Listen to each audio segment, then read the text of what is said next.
Hi friends, welcome to Spice and Life Canada channel. If you're new to our channel, please consider subscribing. Thank you.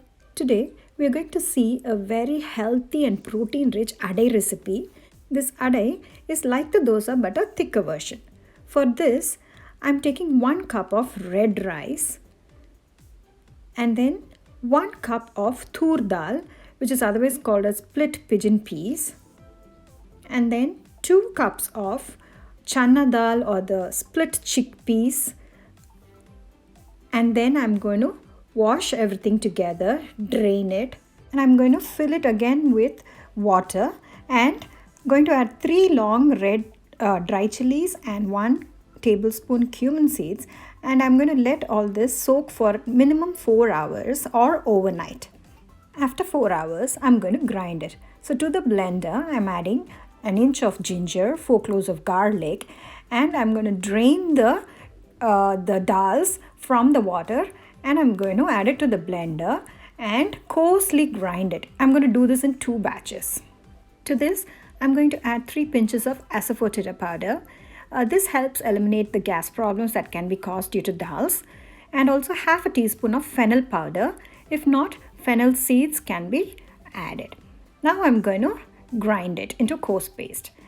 To this paste, I'm adding 1 teaspoon of salt and just a little bit of water to help the grinding process. Now the batter is ready. This is the consistency we want, so I'm going to do the same thing to the second half of the batch. I'm adding a little more salt as needed and half tablespoon of turmeric powder and mixing everything together. This is the consistency we are looking for the thick batter. To this, I'm going to add the Moringa leaves, 2 handfuls, and then again I'm going to mix everything together.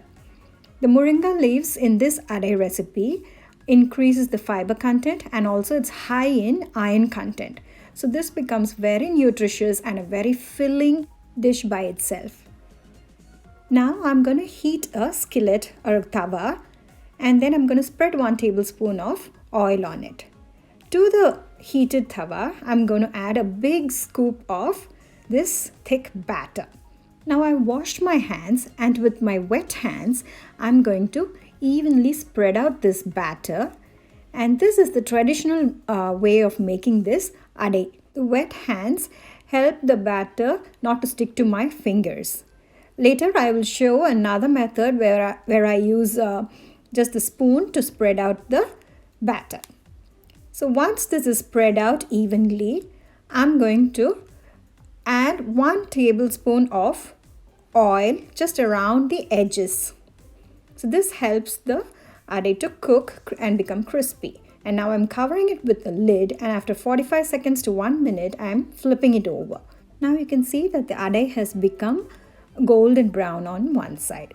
So now with the spatula, I am pressing the adai so that it cooks evenly on the other side too.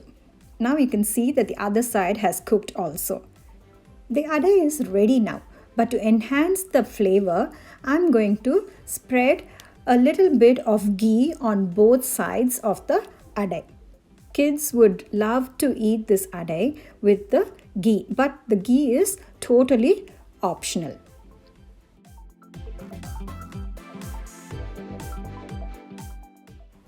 Now here I will show another method of making this adai with the spoon itself instead of using the hands. But I usually do it with my hands as it is more comfortable for me and it comes out more perfectly for me. But always you could use a spoon.